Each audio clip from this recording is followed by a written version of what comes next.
With the sheer number of cartridges that already exist, it would be easy to think that we don't need any more, but just like every other industry, we are constantly bombarded with the new model year that promises to do everything but wipe your ass. If only. Some of them make sense and actually take off, but others are so pointless you can't help but think it's a cash grab. Just like our number 9 spot, the 7mm backcountry. I mean, did we really need another 7mm cartridge? Like, did we really need to add to the list of 10 plus long action 7mm cartridges? I don't think so, and I mean, don't get me wrong, I think the technology is one step in the right direction, and I really appreciate the ingenuity, but did it really need to be an entirely different case? Or could it have been applied to an older case like the 280 Remington, which is actually what this is? Or maybe even better yet, could it have been applied to the 308 and then they could have advertised it as a 308 that competed with the 300 Win Mag? I mean, I don't know if that's entirely possible, but those are just my thoughts, and who could this be?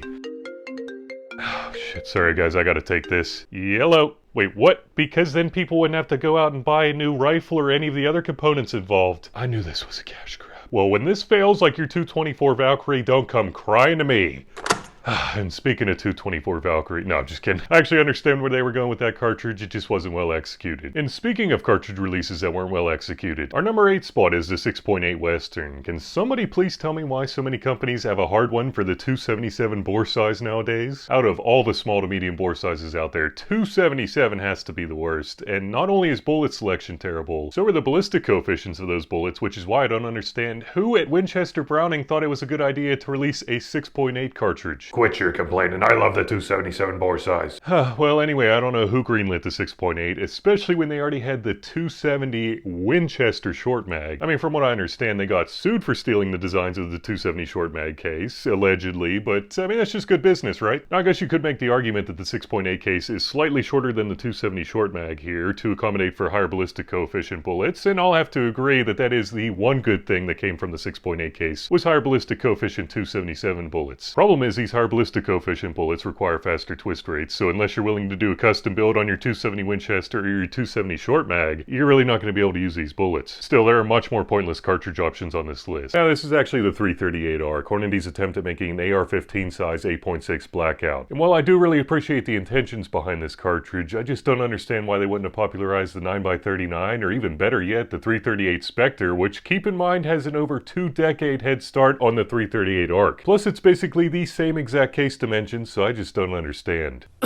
Oh, that's right, because then they wouldn't have the rights to their own cartridge. Hornady would never do that. Whatever you say, but allegedly, and this is just what I've heard from other YouTubers, Hornady was set to start making 8.6 blackout ammo, when for whatever reason they just decided to ditch these plans altogether and shortly after come out with their own new cartridge, the 338 ARC. I mean, I would guess the only reason is to have the rights to their own cartridge, but I also can't say this for sure. One thing I can say for sure though is that the 338 ARC is definitely no 8.6 blackout. I mean, it's finicky in my experience, it works best with 400 Legend magazines for some reason, which, why, but that absolutely sucks. But maybe even worst of all is that you can't fit the big heavy boys that you actually want to use in this cartridge, so it's like, why even go with the 338? On top of this, the 338 ARC is such an expensive cartridge, which you wouldn't think given its size, that it's really hard to stock up on. But one place that I've recently been using to stock up on cartridges I want the most is Ammo Squared. What I like about Ammo Squared service is that they allow me to set aside a certain budget each month for whatever cartridge designations I have broken up, and then it basically goes in auto drive from there. What I've found is that pricing per cartridge is based on the average across the internet. Average across the internet? That doesn't sound like the cheapest prices. Well, bam, some of us don't have time to be ammo day traders, finding the absolute best prices while also trying to find a place that doesn't scalp you on shipping. I mean, I've just found Ammo Squared to be a really convenient way to stock up without really even noticing it. Plus, it's really nice having a place that will allow me to store whatever I get in their climate-controlled facility. Number one, for whenever the missus is getting on me about all the purchases coming to the house. And number two, whenever I have absolutely pointless cartridges like the 338 taking up all the space in my house. But enough about Hornady for a second, because it seems like more and more companies are coming out with an entire family of cartridges, hoping that some of the kids grow up to be doctors or gun tubers. Not just kidding. Fully expecting that a lot of the kids are going to be living on the streets, barely able to carry on. And at our number 6 spot on this list, the Nosler family of cartridges is a prime example. I mean, sure, the 28 Nosler's living in a mansion, and the 26 Nosler's not doing too bad either, but the rest of them are homeless to varying degrees for good reason. 22 Nosler, a 22 250 2250 for your AR-15. No it's not even close. And I mean, Hornady tried to do the same shit with the 22 ARC. Beats 22-250 at long range. It's like, yeah, no shit with your ultra aerodynamic bullet. But when you actually compare apples to apples, which most of these companies don't seem to do, neither one of them are 22-250 performance levels. 30 Nosler. Did we really need another 30 caliber Magnum that barely beats the 300 Win Mag? I mean, if you're wanting as high performance as possible, why not just go with the 300 Ultra Mag, which surprisingly is actually the 30 Nosler's parent case. 33 Nosler rivals the 338 Lapua with a 225 grain Accubon. But if we're being honest, who uses a 225 grain bullet in the 338 Lapua?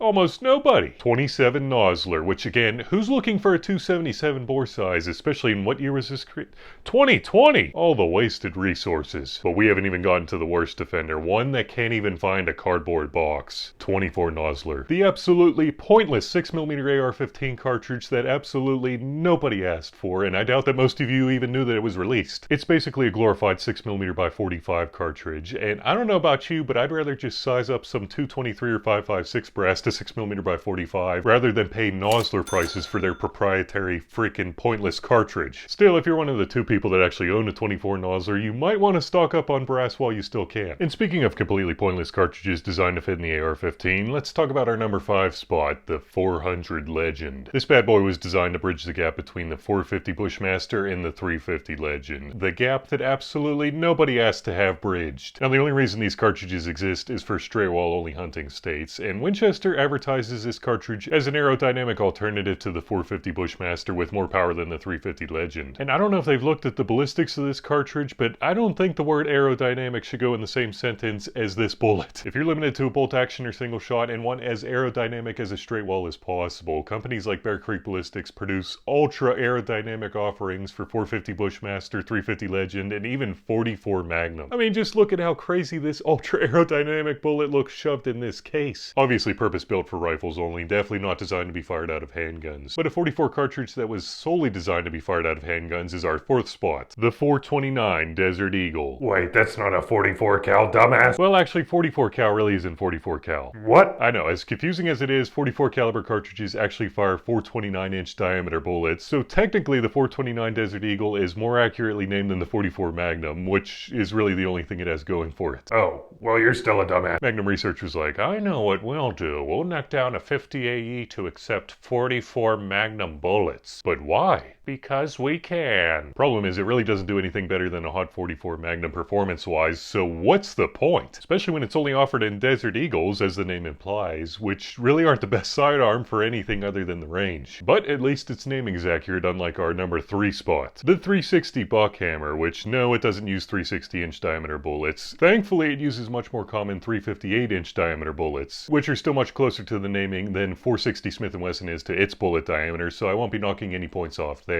I'll be knocking off points because this is the most pointless rifle cartridge I've seen released in the last decade. I think Remington saw the success of the 350 Legend and they were like, how can we get some of that? I've got it. We'll make a cartridge that doesn't do anything exceedingly well, and not only that, we'll be using an ultra-modern technology called a rim. That way, this cartridge will only be useful in lever actions and single shots. Well done, I say. That sounds like a great plan. In reality, all they really did was cut down a 30-30 case, neck it up to 358-inch diameter bullets, and bump up the pressure to 50,000 psi while somehow giving the cartridge the dumbest name I've ever heard. What Remington did not do though was any homework, because if I was limited to straight wall cartridges in a lever action, I would just go with the 375 Winchester, which hasn't exactly been the hottest selling cartridge over the years. Okay, fine. It's a dead cartridge. And I think the 360 Buckhammer is falling close behind. That doesn't mean it's bad, it's just why? Why did this cartridge need to exist, which is the exact question I asked myself about our number 2 spot, the 30 Super Carry. Who at Federal said, you know what, my 9mm just doesn't have enough capacity. Dude, what are you talking about? I propose that we make a much smaller 30 caliber cartridge that can fit up to 3 more rounds in the same footprint. Then I'll be ready for any scenario. But a smaller bullet won't be as effective as a 9mm. Then we'll bump the pressure up to 50,000 psi. Whoa. I know you can't argue that you can never have too many rounds, but in this case, I think I'll just stick with the 9mm even if it means less rounds. And based on the sales, I think that's everyone else's thought with this absolutely pointless cartridge as well. Not me, that's what I carry every day. Oh, well, everyone besides you, Bam. Anyway, that leaves one final cartridge. A cartridge so pointless that I had to make an entire video about it that you can watch here. And remember, don't let Ballistics drive you bananas. Also, Banana Ballistics has paid me to shill this new merch. Go check it out.